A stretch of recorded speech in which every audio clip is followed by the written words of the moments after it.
Writing is hard work, but some writers have a knack for making it look easy, keeping readers engaged for years by sharing daily adventures.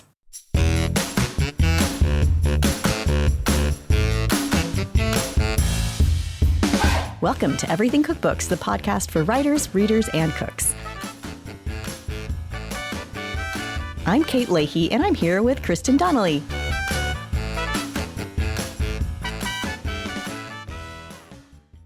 Hey, Kristin. Hey, Kate. Today we have a great interview. David Lebovitz not only worked at Chez Panisse for more than a decade, but also, comes from that whole school of like seasonal, local. But not only did he cook in California, he also is probably best known for writing about his life in Paris, I think. Yeah, I love his books. Yeah, I know, because like they do take you to a place, but in a very like everyday, like you can kind of feel like you're walking the streets in Paris. You learn how to pick out the best baguette, really useful information, but that somehow makes it interesting. It's not easy to make, shopping for a baguette interesting if you're not a good writer. Yeah, saying hello in a store.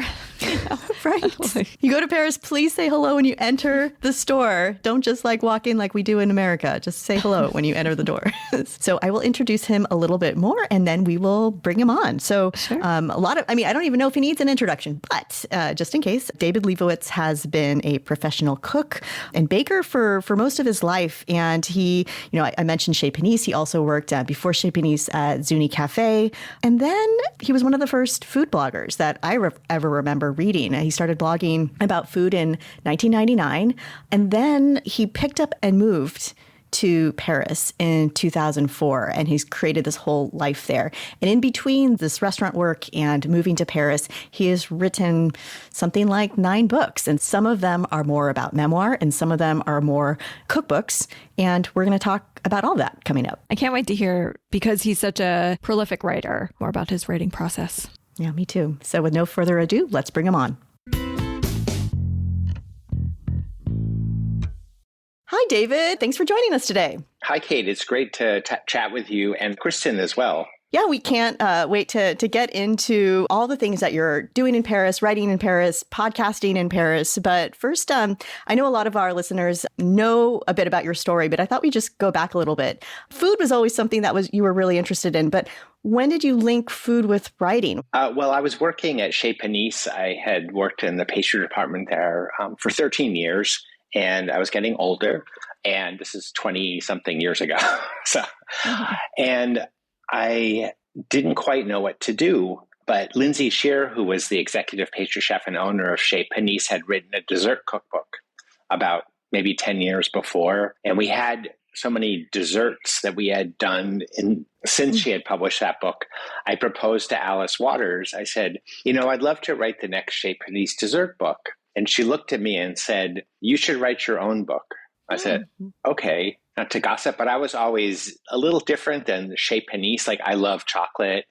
Alice's idea, and this is not an insult, it's actually a compliment. Her idea of a great dessert is a peach, where right. Mine's like a dish of chocolate ice cream with some cake and cherries and so forth. Right. So it was good advice, Like when she said that, were you like, oh, yes, or did you feel miffed? No, not at all. Oh, good. I was kind of burnt out. I was probably, it was time for me to go anyways.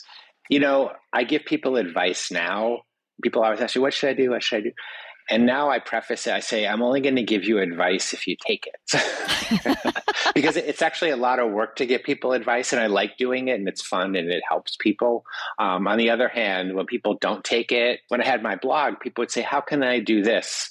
And I would tell them. Or a better example is there was a woman, Elise Bauer, who had this blog called Simply Recipes. Super awesome woman, one of my favorite people in the world, not just in the food world. She had this amazing blog. She had huge amounts of traffic.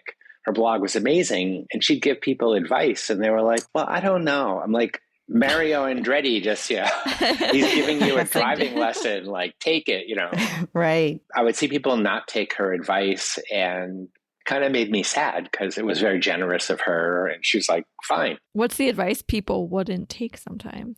I have to say, I talked to some people. I did a couple of like food blog camps, and I said, I probably shouldn't say this, but I said, well, try not to use the words like fair, F-A-R-E, or family or friendly those kind of words in the title or subtitle of your blog because they don't really mean anything.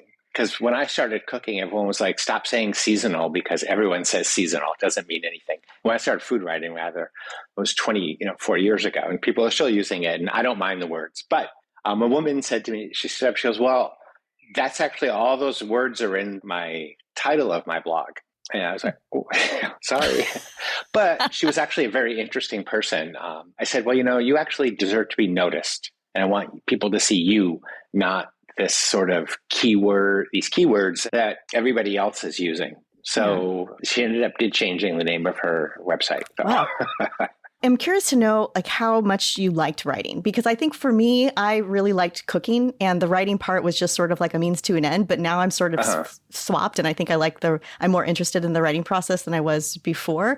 But it took me a while to get to that. I'm wondering, for you, did you wanted to share recipes and so you had to learn how to write, or did you always have a passion for writing and it just kind of found its way through food? I actually I got a D in English in high school and so forth. And I'm probably the only person in my English class that's been on the New York Times bestseller list twice. Not to brag, but I actually didn't know how to write. I didn't know anything about writing. And I was really fortunate because there was a fellow who passed away a few months ago. His name was Fritz Streif, and he worked at Chez Panisse. He wrote the Chez Panisse cookbooks, and he helped me. He taught me how to write a cookbook. Wow. And the other side of that is he was really difficult. And he would query me things like, when you say butter a cake pan, do you mean the inside or the outside? And my head, we'd spend 2 days debating this, and I was going nuts. But it taught me, you're both in publishing too. You fight for certain things. People know that. But on the other hand, sometimes you need to listen to the editor who says, people don't know to stem the cherries before you pit them, right?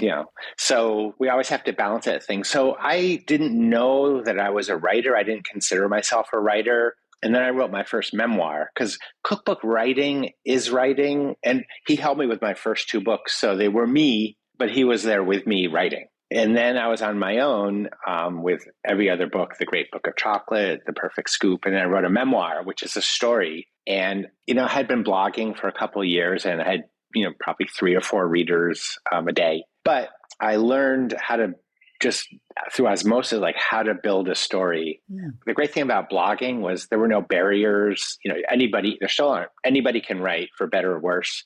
And I could just write. And a lot of stuff I wrote was bad, and that's okay. You're both in the cooking world. The first time you make the chocolate cake with strawberry glaze and, candied walnuts, something's wrong, and you got to remake the walnuts, and you got to do the cherries again. And that's, we make the mistakes so people don't have to. With writing, you just write, you write, and then you edit.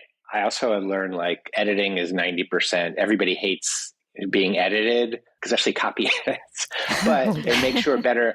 My first editor said, the editor's job is to make you look good. And I never will forget that. That was Susan Friedland. Mm. And all those annoying questions, and that helped me be a better writer. And also blogging, because you have to defend your position all the time. You can't just write I like oranges, but mangoes are my second favorite. Then everyone's like, well, you obviously have never been to India. You don't know anything about mangoes. You're just okay. Oh, right. Because with you blogging for so long, you had very active comments. Yeah. And people also forget I was a line cook, and they would sort of say things to intimidate me. I'm like, I just got to tell you, I've been called every name in the book. I've called people every name in the book. I don't really care. I don't care if you like mangoes or oranges better. This is my blog. And I like orange. Actually, I like mangoes better than oranges. Well, ooh, this is a hot take. You're going to get all these comments on the podcast. What does he have against Florida? The orange Texas, people are really, the oranges, they're going to be up in arms for sure. Yeah. But it is interesting being considered as a writer. When I wrote my first memoir, I was like, oh, and it was kind of expanding on ideas on the blog, but there are a lot of other things like exposing yourself, talking about your personal life. I don't have a lot of barriers because once again, I was a restaurant cook. So it doesn't bother me to talk about, we're all kind of 12-year-olds, sense of humor. And, I worked always with women. So I'm, very intimate with a lot of women in a way other men aren't. But well, let me ask you, writing a memoir, even being used to blogging and just like the habit and the skill that you pick up after all those, like, what is it, like the 10,000 hours you need to become like proficient in any kind of skill? I think that's like a Malcolm Gladwell thing, but I mean, you already wrapped up. Yeah, you wrapped up those 10,000 hours pretty quickly. But then like with the memoir though, I mean, I would be really intimidated to figure out how to structure like the narrative, what stories to tell, how to keep it interesting. And also like you're going to be talking about real life. Like how do you talk about the real people in your life with keeping them in your life? I always wanted that. Tell us a little bit about like how you learned memoir. Like what are all the things to unpack there? Well, one thing I learned, and it sounds terrible when I tell people this, I was like, if you want to write a memoir, the biggest question you have to ask yourself is who cares? Like, who cares about your story? And I've read a couple of memoirs and I'm like, well, their people's stories not that interesting. Then I read the one by Erin French, who has the restaurant in Freedom, Maine. The Lost Kitchen. Yeah. I was like, oh my God, this is quite a story. And she tells, these horrible things that happened to her, and some of them were self-inflicted, drug abuse and so forth and alcohol. But I was like, wow, this is really a story. I'm very open, like right off the bat, I will talk about things like trying to flush meringue down the toilet and it's staying in the toilet for 3 days because it doesn't want to go down. And people remember that stuff.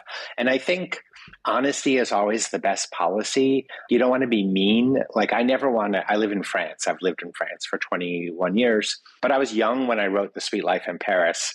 And, my intention is never to insult French culture, but I was at a different place where I was like, oh my God, the woman at the bakery yelled at me because I didn't order properly or something like that. And those are all sort of novice, newbie problems. But we sort of also compare, some of us here who live here is like a lot of these people used to talk about like stepping in dog poo, and that kind of gets cliche. So I wanted to break away from the cliches, and it's like I live here. I live in a little one-room apartment that is a mess. And I also wrote about the good and bad things that happened to me. Some of them, were self-inflicted. Some of them were just I was in a different culture that wasn't mine.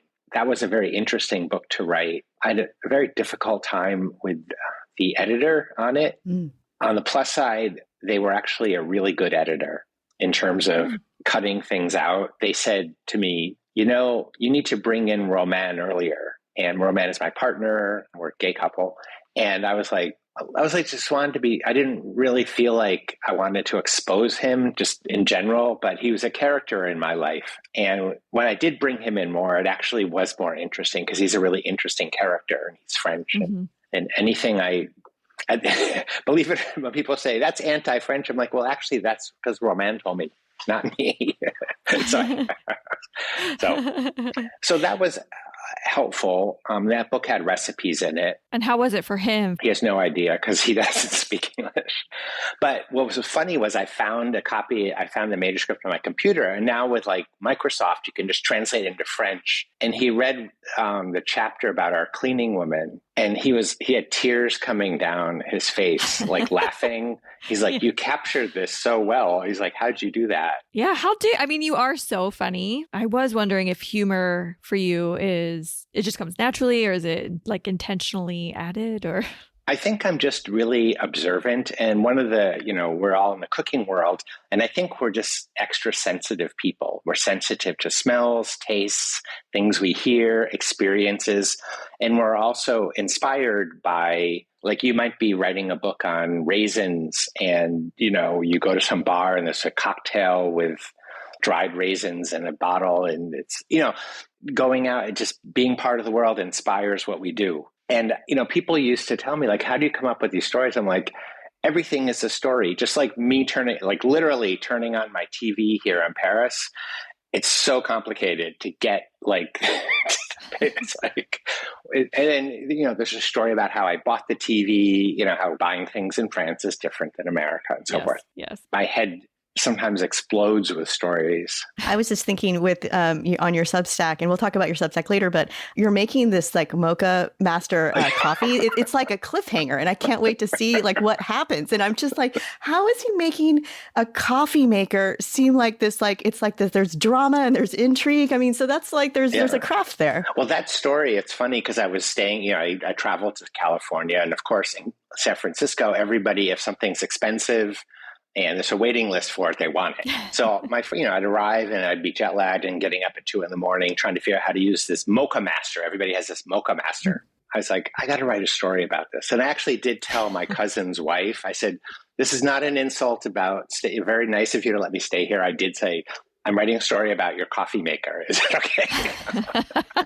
And I was kind of like, just inspired. It was so crazy, this coffee machine. And it has actually a great ending. It's a wonderful ending, actually. Getting chills. It was just, this machine is like it was like, oh, it's the best coffee ever. I'm like, it's got 4 different buttons, 3 different knobs, 7 different parts, like it's a friggin' cup of coffee.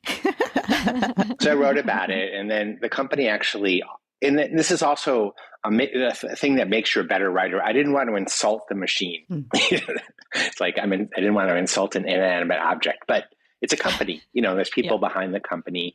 My goal is not to like rail. It's like, nobody really wants to hear you rag on something. It's like bad restaurant reviews.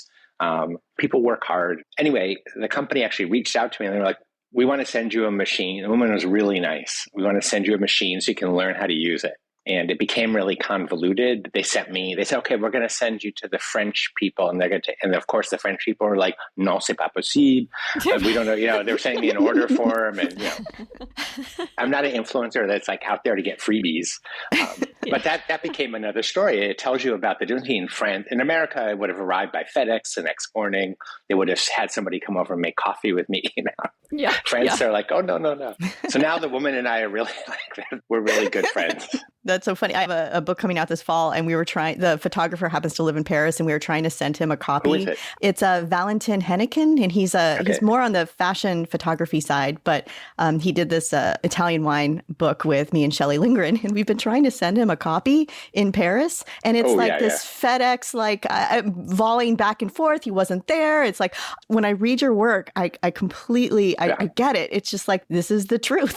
This is what happens. I was Succession, the TV show on HBO, just finished, and people were talking, people were like, well, I don't really care about a show about rich people, but the 2 of the most interesting people in the show were the outsiders who had either married into the family or were like, and they were kind of us. Because we're like the dopes around all these like super rich, privileged people. Stuffing our mouths. Yeah. We're like, stuffing our mouths at the free party. Food.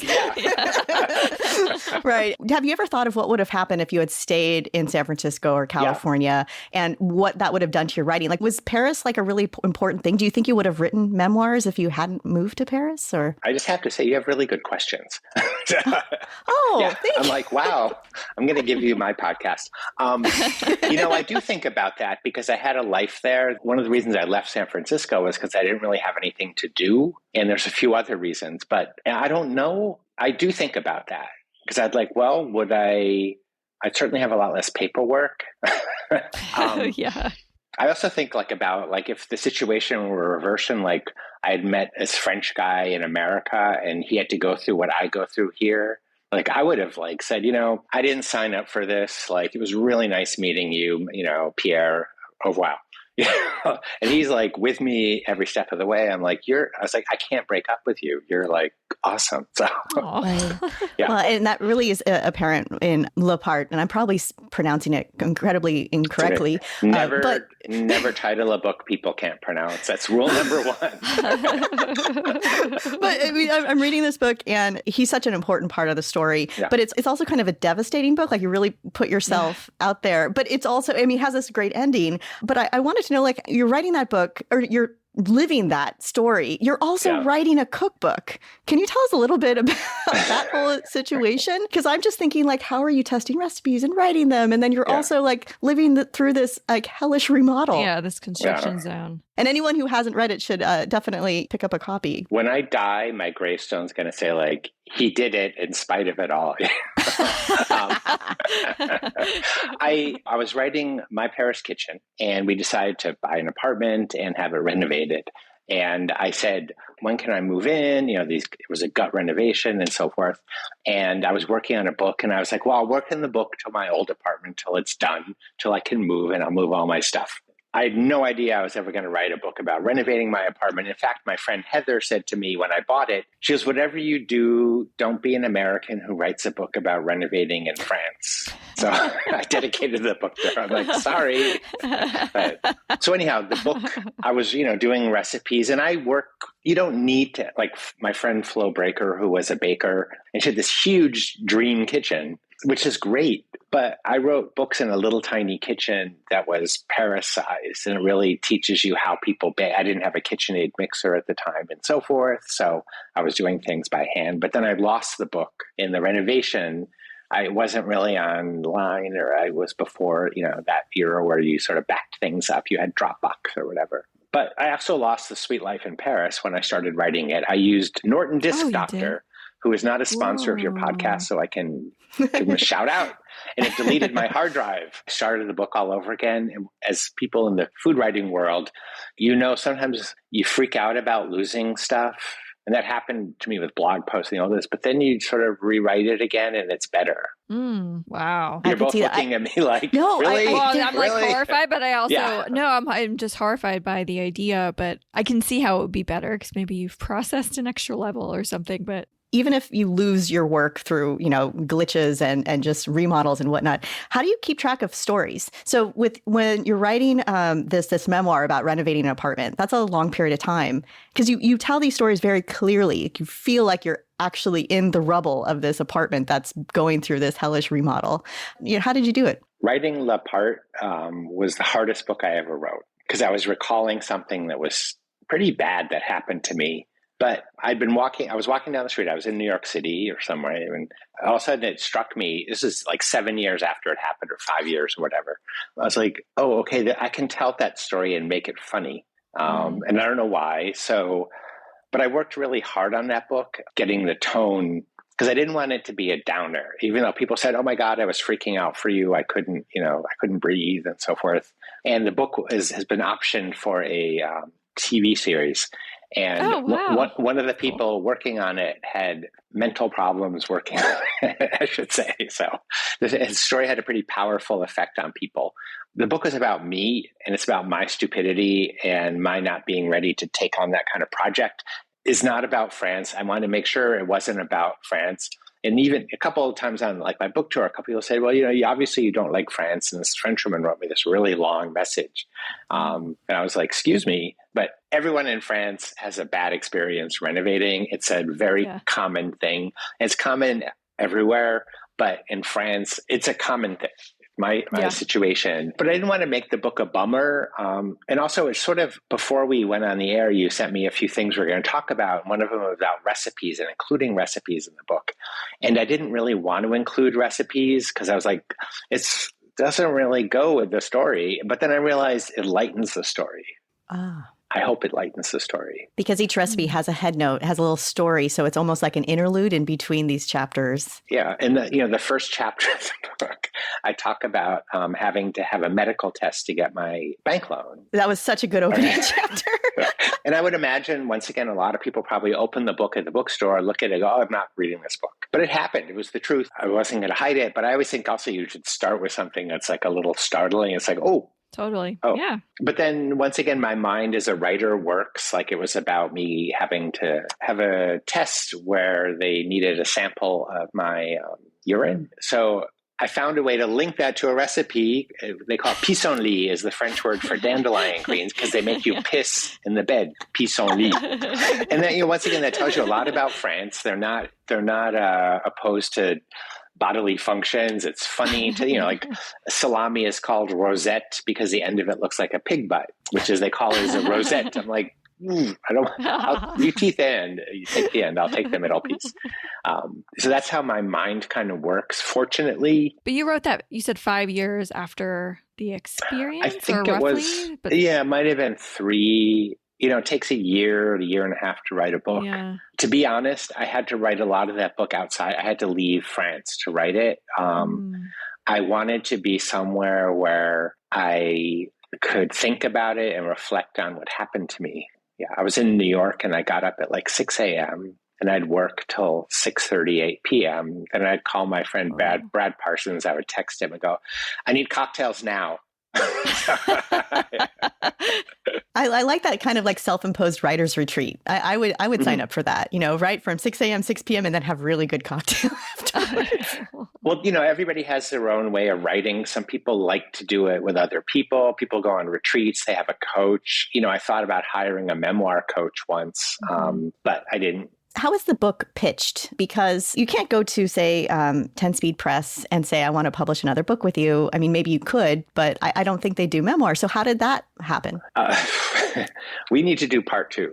For this about how I got the book published. But basically, I signed a 2-book deal. It was after My Paris Kitchen came out, which was the 10 Speed Press. And the book did well. And I love them. They're close personal friends of mine. I'm part of the family.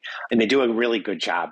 They don't do memoirs, but they are part of Penguin Random House, Crown, all these other subsidiaries. So I signed a 2-book deal to write a book about French drinks and to write Le Part. And I decided I should write Le Part first because the drinks would come after. So Perfect, and also as a writer who has, I've written 9 books, or you want to sort of follow up, create a rhythm. I'd written an ice cream book, and then that, I morphed into, My Paris Kitchen. That was another book. And they were all sort of the tonality. It was kind of the course of followed my life too. So they were happy with both books, but they sort of handed off Le Part to somebody at Crown or Broadway. I get them all confused. Like I mentioned, I had a very difficult experience with The Sweet Life in Paris, and they made sure that I didn't have a difficult experience. And I had a really interesting editor on Le Part. She actually suggested that I end the story about 3/4 of the way through the book. And I was like, well, I think I need to finish it this way. And she was like, oh, it's stronger this way. So that was a battle you had to... It wasn't a battle. We just, it was a discussion. Her and I didn't fight. The Sweet Life in Paris was very difficult. I didn't like the cover and so forth. And they said, we don't care. Wow. So I cried. Yeah. Oh, I know. My little book.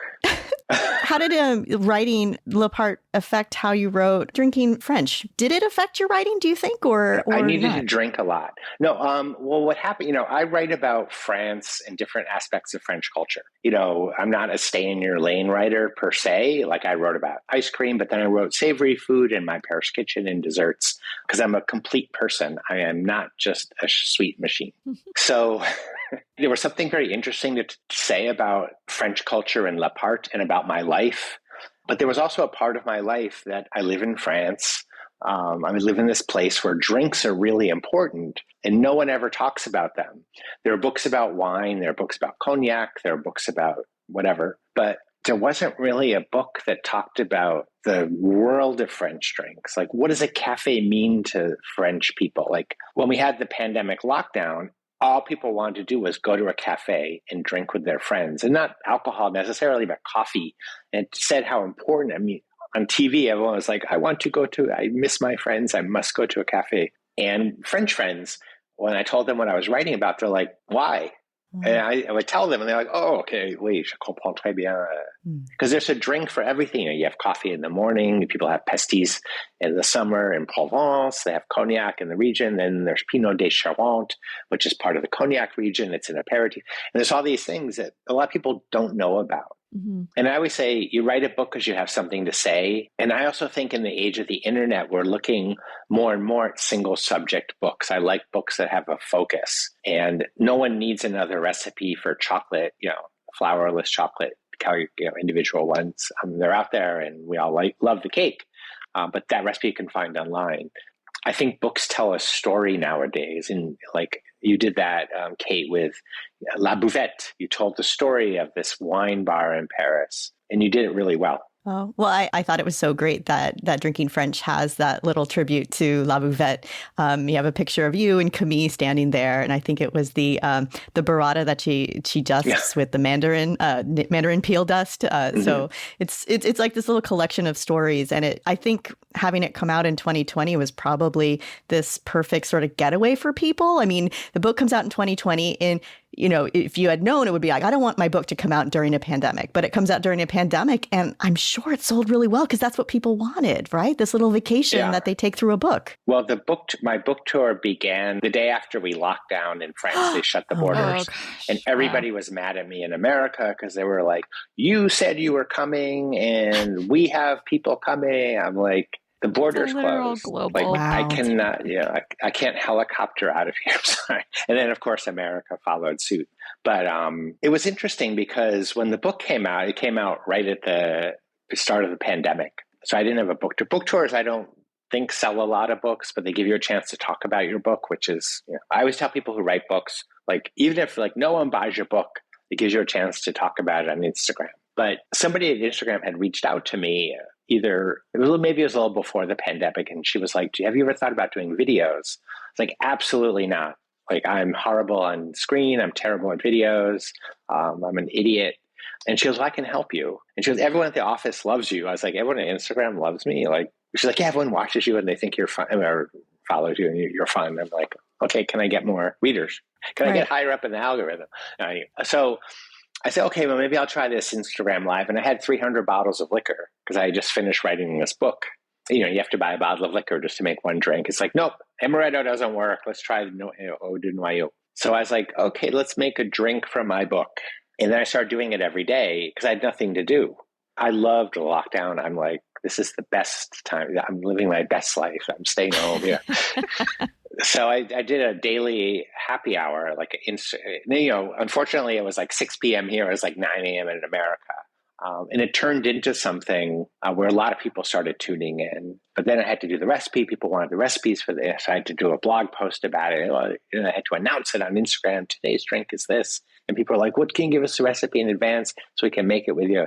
And it was a lot. It was like my whole life. But I didn't have anything else to do. So not complain. I cleaned out my freezer. It was the best. But it was really good. A lot of people bought the book. The book ran out. They ran out of books and they had to have them reprinted.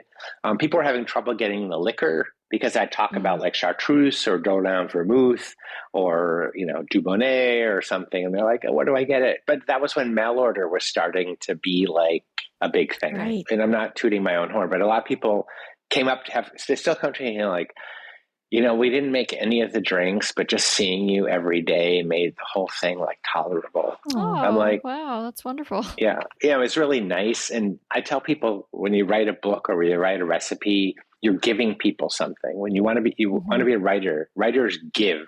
Advice I used to give to bloggers was you're giving, you're not getting.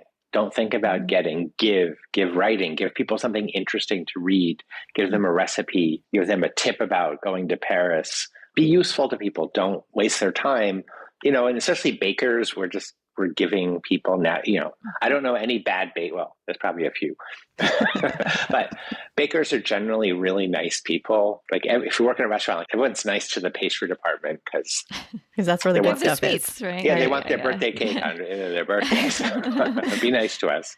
I wanted to ask just now, you're doing a lot with Substack. The state of blogs we know has changed a lot, but how did you get to Substack and what do you like about it? I started my blog in 1990 and it grew from like 0 people, and I really literally for 8 years, nobody read it.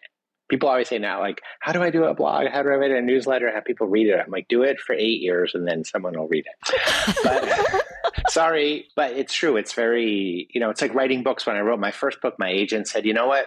The book sales were good. He's like, this is going to take 10 years. I was like, what? I don't have 10 years.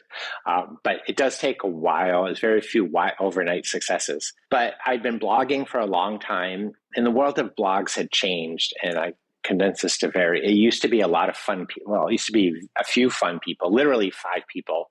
And we all linked to each other and we're sharing things. And then we found out, there's a guy in Vietnam writing about noodles. And it's like, what? Noodles? I love. And then we included him and so forth. And it rolled into something. And then it became something that was, people were discovering how to do it to make money. Yeah, I was like, thank you for saying that. Monetize. You're like, I don't have anything against making money and people should make money. People need to make money. But I didn't get the feeling a lot of times people were doing it because they love food. Like, I love food. Like, my partner's always like, all you and your friends talk about is food. I'm like, get out. I'm breaking up with you. It's just my life. My life is all about food, eating, and I just love it. And I love sharing it. So I started to see a lot of things change. People were writing for Alexa, writing for, these blogs were like, this family friendly recipe will please your family. And then, and also I was getting a lot of comments because it was public, my blog. Everyone, there's the same comments over, can I reduce the sugar? Can I freeze this? And a woman just wrote to me, she's funny. She goes, I used to work for this famous French chef. She goes, he said, the only thing that belongs in the freezer is ice cream. just tell people that. So I was getting the same questions. How do I make this gluten-free? And I don't have a problem with the questions, but I started writing differently. I started writing to answer the questions. Like, if you don't like this, this, and this, then substitute this. And it was funny when I wrote Drinking French, people were like, I don't have rum, or I don't like rum. Can I use gin? And I was like, absolutely. That's actually how cocktails get invented. Like, someone swapped, they're all, there's like 3 cocktails and they're all different variations on that. So Substack reached out to me. We had a nice chat. I was also getting really overwhelmed by the technology of having a blog. Like, people don't realize how much you have to learn, like how to use WordPress. Oh, and then I had tech nightmares for years on my blog. Like, the servers would go down and I'd be talking to people in Kansas at like 4 a.m. about Apache AP3 things. And I had no idea I was like, just once my site went down for like 4 months, and I almost had a nervous breakdown. It was just horrible, all this tech stuff. And I was like, you know what? I didn't get into food writing to code. I didn't get into food writing to do that. So Substack, I had my newsletter since 2014, I think. It was never intended to make money. It was just a newsletter. I used to tell people, listen to me, do a newsletter. No one can take that away from you. So I moved my newsletter to Substack, and all of a sudden all my tech issues disappeared. I didn't have to worry about servers. And is the new WordPress upgrade going to ruin my plugin? And I need to upload a plugin. I have to send the thing to my tech people in New Zealand. And I'm like hyperventilating about it now. And I can feel I'm getting nervous about it. Yeah. Yeah. I lasted like 3 years on WordPress, and the plugins will kill you. It's like, if I upgrade this, is the whole thing going to crash? Or, it's and it just terrifying. kept getting hacked, even despite all the upgrades. So I'm also an early adopter. Maybe it's because I'm from the Bay Area, but I was like, you know what? I want to try something new. Like, when I started blogging, everyone said it was really stupid. Like, I shouldn't do that. I shouldn't give away stuff. And I'm like, well, it felt right to me. And it felt right to move to Substack. They told me a lot of things, and I was like, really? And it actually, everything they said was right. They've been very good. I find them really supportive. I am one of the larger writers on their food writing platform, but I feel like they care about me because, they make money when we make money. And I also liked that it's not public. And by that, I mean, people can share it. They can pass your newsletter around. I put links to it, but you don't get just people dropping by and saying like, what do you mean you don't like oranges? Like mango, or you need to go to Florida, or, whatever. So I could write again without sort of worrying about offending people. Like I try not to, I had trouble saying the word urine here, which is very, anybody who has kids, the word is very common. Yeah. But anyway, moving along. It was nice to have this forum that was it got me back to where blogging used to be, where it was like, you know what? I want it to be casual. I want it to be fun. I didn't want people screaming at me about typos. I like it. And it's working for me. I am still getting into that whole thing. I don't want to have any typos, but like I stopped using like a fancy camera. I don't have to use Lightroom, Adobe anymore, because when I got my new computer, they're like, it doesn't work, your version. You have to now get this new version and you have to pay for it. And it's, I don't mind paying for things, but it was like, I just want to make food and talk about it. So now I use my phone. Yeah, I use my phone, and I like the format. I kind of like being independent again. less scripted. I have a paid version. When the part came out, people were kind of really going nuts on me because they wanted pictures. And I didn't realize I was going to be writing a book about it. Some people were like really demanding. They're like, we demand pictures now. And I was like, and I was like, well, all those things you see online, people get KitchenAid or somebody sponsors their kitchen remodel and they come in with photographers. They do. It's all planned. I didn't have that. And I also wasn't super comfortable with putting pictures of my bathroom on the internet or my bedroom, my kitchen, even my kitchen. I was like, but with Substack, I was like, well, I can have these paid people. I can do something special for them because there's no advertising on Substack like there is with a blog. So you can make money that way. And that seemed to be a really good compromise for me. And I was like, I put my remodel on Substack, but it was behind this kind of paywall. Everyone listening now is turning off. Everyone hates the word paywall, but I still have a free newsletter and it's fine. I just had special stuff available, for people who I felt more intimate with, because I have people comment, and there's a community, and it's really nice to communicate with people. They're fans, right? They're fans, but they support me, and that can sound kind of icky, but I just feel like they're the ones that I just feel closer to, not just because they're supporting me, but it just felt right. I guess I should say it's like people who buy your book. Is that what's exclusively behind the paywall? Is the renovation, or you'll have to pay to find out? No, no, I do. What's so funny, David? I was going to say I do pay, but I feel like once you pay, you lose track of what's paid and what's paid and what's not. I put things more personal stories. I'm more trying to get at is why do you think, I know why I pay, but why do you think people pay? Well, why do you pay? I mean, I love your writing, and most of the Substacks I pay for tends to be because I really love the writer and I want to support them. But I don't know if that's a common. Yeah, I don't quite know. But I just feel like it's more intimate, that smaller group of people. And it's not out there. And, when I started, I said, this is for people. And, someone said, well, they left a comment. They go, well, it's really naive of you to think that people aren't going to share this stuff. Because I put pictures of my apartment on. And I said, I tend to believe that most people are just really good because everyone in my life is really good. And I surround myself with people that are really good. And I've always worked for people that are really good and with people that were really good. So I don't assume the worst, even though I live in France. And I'm French. The American side of me assumes the best. Well, and that's actually one thing about keeping things a little bit private in a way.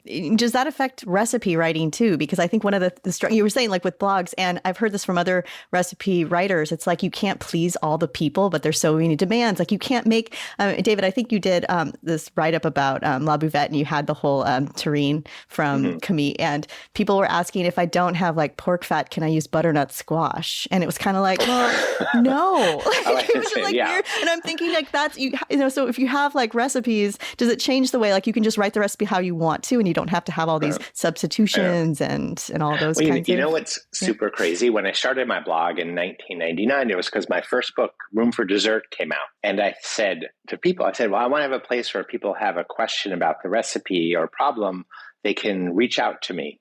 Because that was always something, when you had a book in the old days, there was no way to get in touch with the author. But Marianne Cunningham, her number was listed. She's like, somebody called me the other night, and and someone actually called me once at 10:38 at night. And she said, I made the ginger snaps in your book, and they took 8 minutes instead of 7. And I'm like, okay, can I finish brushing my teeth now? But it's, it is good. People say this recipe doesn't work. And then you say, well, because did you add the salt when it said to add? Oh, I didn't use salt because my wife said to use white pepper instead of salt. It's okay, well. But it is nice to have feedback with people. But I was getting a lot of questions. And I think sometimes people ask questions just because it's possible to ask questions. Sometimes on Instagram, I was just at, La Bouvette, and I just had this amazing glass of wine. I tagged La Bouvette and I linked to it, and people are like, where'd you have that amazing glass of wine? La Bouvette. They're like, oh, thanks. Yeah. But I think people, they busy, they're in their car, the kids are screaming or whatever, and they need that glass of wine. They want to win. They need, yeah, that's true. You talked about this cadence with your books before, like pacing it out. And I was wondering with your Substack, if you do that, if there's intentionality, or are you just like, today I'm going to post about this? Yeah, one of the reasons I stopped writing my blog was because I started writing, it was a lot of recipes. And everyone's like, what? We love recipes. And it was stifling my life because I was trying to come up with new recipes all the time. And then I started doing recipes from people's books. And my blog was starting to turn into like other people's book, like recipes. And I kind of like to feature other people. Like I featured Camille's book, The Terrine, because I liked the book. I didn't do it because I need a terrine recipe for my blog. So the cadence, I kind of like to, even when I had my blog, I would write like a story about, the value of change in France. It's the only place in the world where like the change is like, it's worth more than the actual value of the coins because people are craving change. They're always, they need change. When you go to the store, they never have change. When you go to the market, like no one has change. Yeah. It's like you're a cash business. You don't have change. It's like you don't have, something's like 94 cents and you give them €1. They're like, do you have 4 cents? What? Just keep it. And they're like, no. They're going to all the other vendors and trying to get your 6 cents back. You're just like, okay. But it tells you a lot about French culture. And I was writing about those things. And sometimes people are like, who cares? Where's the recipe? I want a recipe and whatever. It's like, well, I'm more than just a recipe machine. So that's what I like about the newsletter. People can opt in. They don't have to get, we used to have a joke in the food blogging world. Like, is your browser stuck on my website? Like people are like complaining to people about their blogs. So people opt in to get it.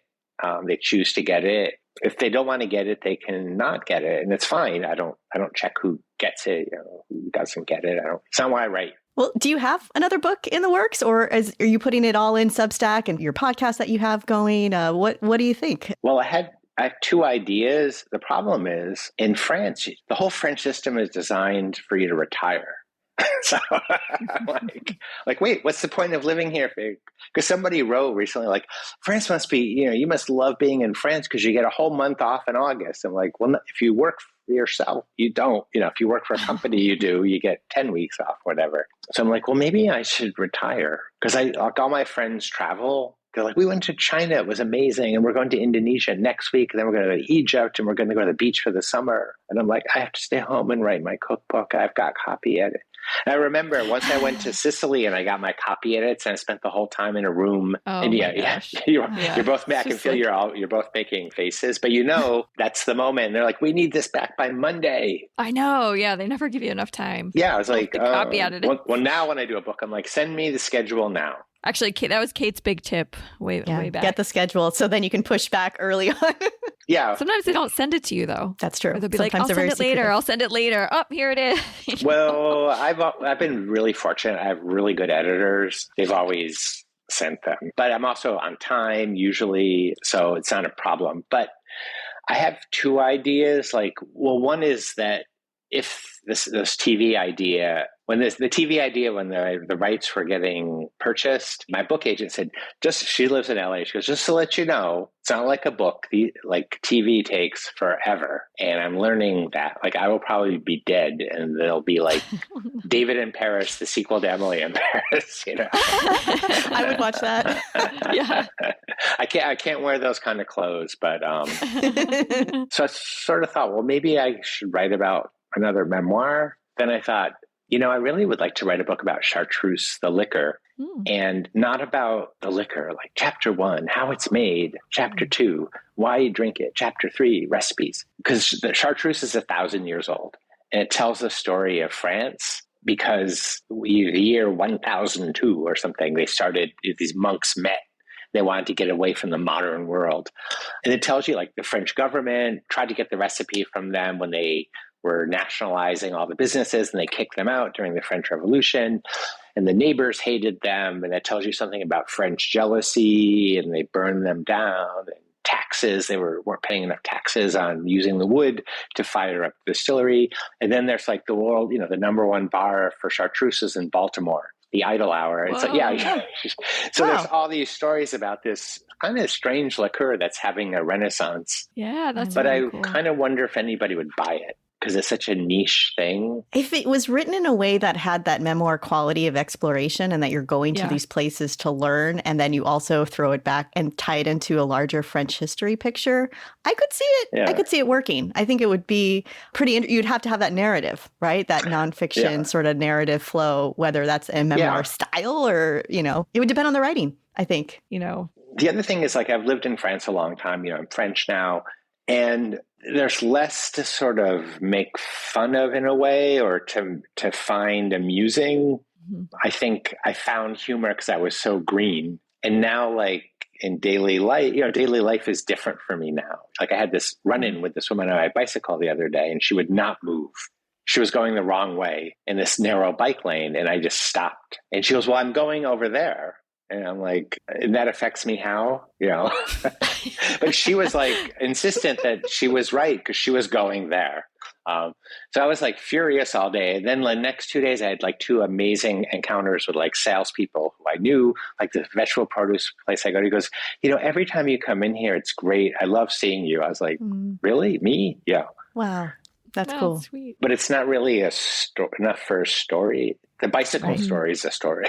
And so is the Mocha Master story, which we will stay tuned for. Yeah, this episode is sponsored by Mocha Master. And I've done that before. I have flooded a kitchen with a Mocha Master because it wasn't lined up the right way. And anyway, that's a different story. Well, I have another story. I really want to write about the machine. It's great because that's, you know, in this days of influencers, it's like, well, it's not because I got the machine for free. It's because there's a great story about it. David, this has been an absolute pleasure talking with you about all the things that you do and how generous you are with just your experiences and how we can all kind of learn. But rule number 1, put in the time and write and don't, and eventually you'll find your audience. Yeah. And you've written really great things on your blog, Kate, about how to write a cookbook. And a lot of that information is so valuable. Like, I was reading it, I was like, this is really good information. And I know that, Kristin, you do cookbook consulting and coaching. You know, people think, how do I write a book? How do I write a book? I'm like, there's so much good information out there, but you do have to put in the work. It's a lot of work to write a cookbook. I think the work is worth it. That's what I always say. I love the work. So finding a way to make it work. Find a way to do it. Yeah. Cookbooks are like antique stores. They kind of thrive when they're together on a shelf. Cookbooks complement each other. You know, I have Flo Breaker's book. I have your book, Nick Malgeri's books. I have Claire Saffitz's book. I have, you know, these books that enrich my life. I leaf through them. I look at them. They help me gel to what I like, what I aspire to. That's wonderful. Well, thanks again. And we'll have to have you on again. Thanks. It was great to chat with both of you. Thank you for listening to Everything Cookbooks. For more episodes and ways to contact us, go to our website, everythingcookbooks.com. You can find more episodes on Apple Podcast or wherever you get your audio. If you like what you hear, please leave us a review. It really helps. Any book mentioned on the show can be found on our affiliate page at bookshop.org.